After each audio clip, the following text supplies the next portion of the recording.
got the main body, and I've turned it to the wrong side out. You see, there's my picture inside. Now what I would have you to do is make sure that you've got the top edge. So there's my words. I know this is the top edge. This is where I'm going to be putting my hem. And what I've done is I've marked, again, a dotted line that's 1/2 inch and 2 inches down, because my hem will be turn under 1/2 inch and then turn under another 1.5 inches. Now I'll have a top hem. So I'm going to finger fold again, right along that 1/2 inch line. So I'll finger fold and I'll press.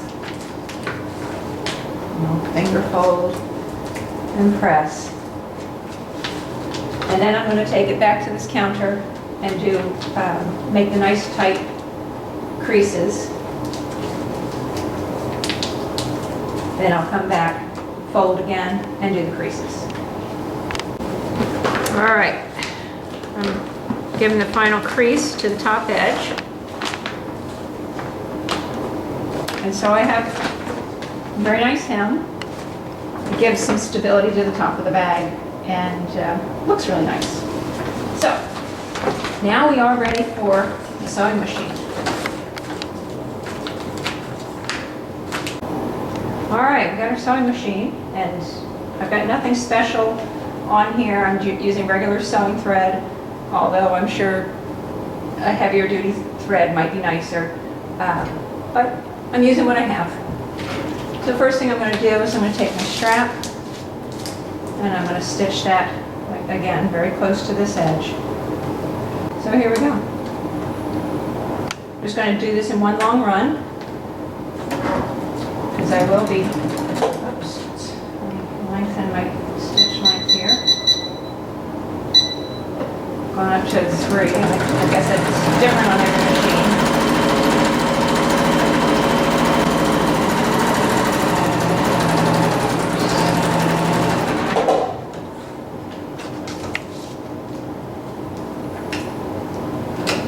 Okay, here's my strap. I'll go ahead and cut it in half now to make my 2 straps. No problem. And they do have a front and back. I keep the side where the extra fold over is showing. That's going to be my backs. All right. Now I'm going to stitch down the top of the hem. And again, it's going to be just close to this turned under edge. I'll start at the back and I'll stitch that.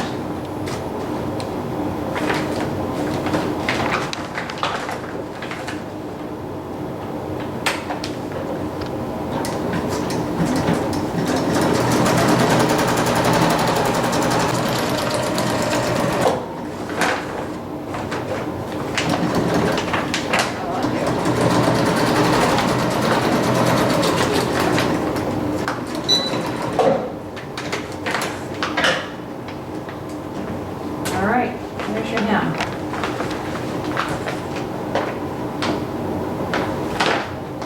Now I'm going to go ahead and put the straps on now, because I just think it's easier to deal with while this is still open and loose before the bottom gets sewn. So I'll go through the same motions, through the same activity to get the strap on the other side and make sure that I find my outermost crease. There we go. And I think I won't even bother with measuring. I'll just make a mark from what I've got here. I'll mark it right there and there. Now I have a place, and I will do the second strap the same way. Just remember, you want to find your inside. That's the one with that showing the little edge. So we want that to the inside. Place it here, all the way up, along that hem. Stitch it down, bring it up, and twist down. Don't let it twist this way. Make sure it stays flat and around. That'll give you a nice carry space. All right, I'm ready to attach the second side of the strap. And I just want to show you a bit easier way so there's not so much wrestling with the sewing machine. So I've got my mark here, just very lightly marked, and I'm going to place this so it kind of covers it up. The bottom of the strap is even with the edge of the hem. Let's get my strap back in place there.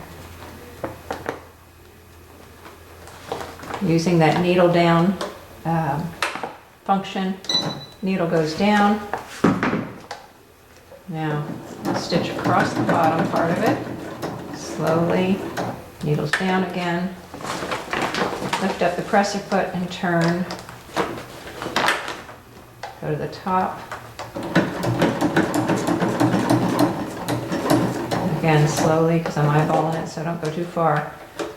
Pick it up again, and rather than trying to continue forward and wrestling with this fabric here, I'm going to turn it around this way, and then I'm going to drop that presser foot and ask it to reverse. So I hit my reverse button, and it's just going to back up across there. This way, it just saves me wrestling with all this fabric.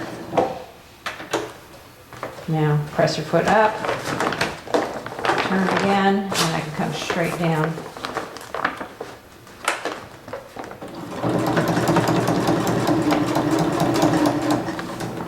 I found it's also not important to lock the thread on this fabric because the thread does not come out easily. Straps attached now, and just check and make sure that you kept them flat as they came around. Yes, these are good, and they also match up.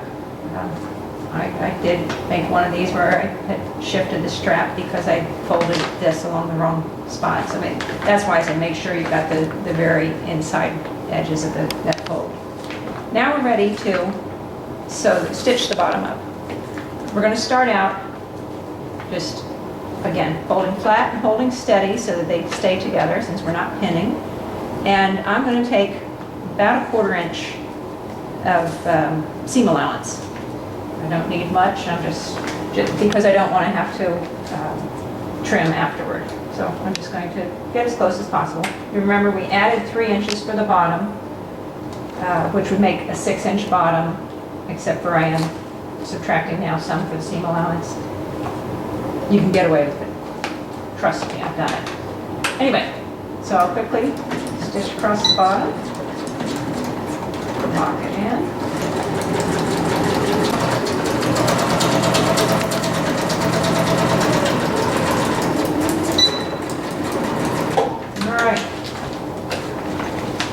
Got the bottom stitched. Now what we're going to do is we're going to make this a square bottom, because right now, even though it's inside out, it's just kind of a knife-edged bottom. And you can have a bag like that, but I want something that's nice and square, so it sits. We want a square bottom. And the way to do that is, that's why we added the 3 inches. Now, I'm going to take this from the side. I'm going to open it up. First thing I want to do is I want to kind of finger press this bottom seam flat. So I'm going to get inside of here. I'm just going to open the seam up so it's flat.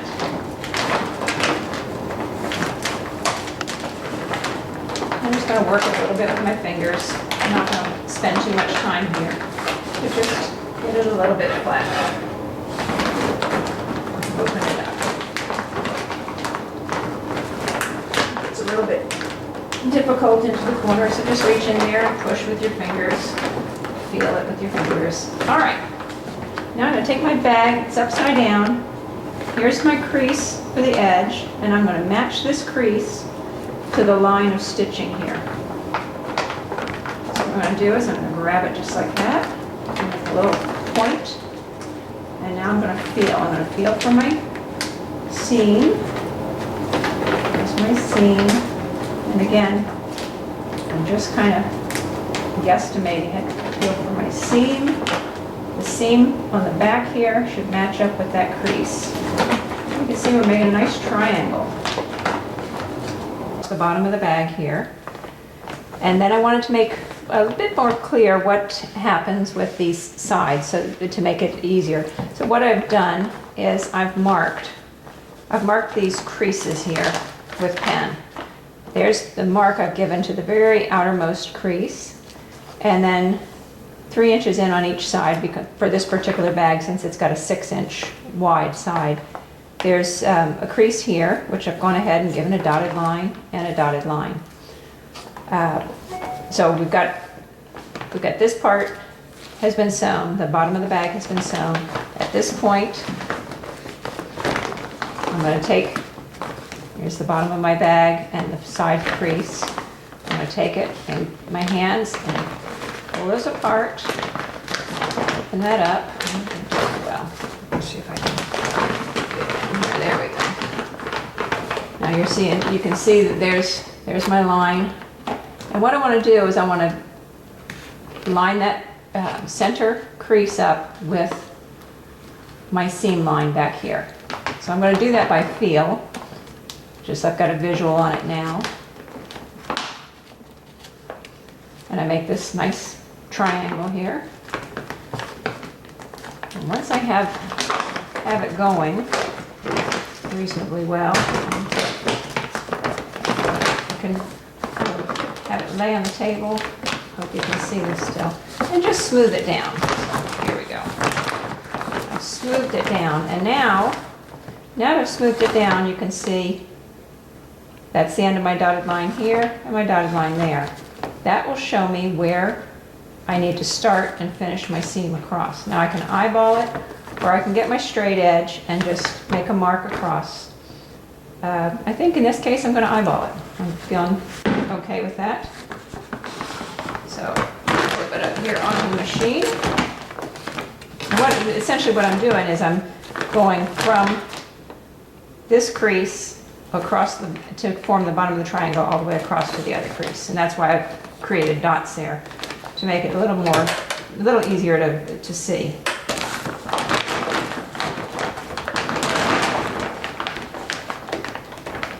So I'm going to give it just a couple stitches back and up here just to make sure we get that corner.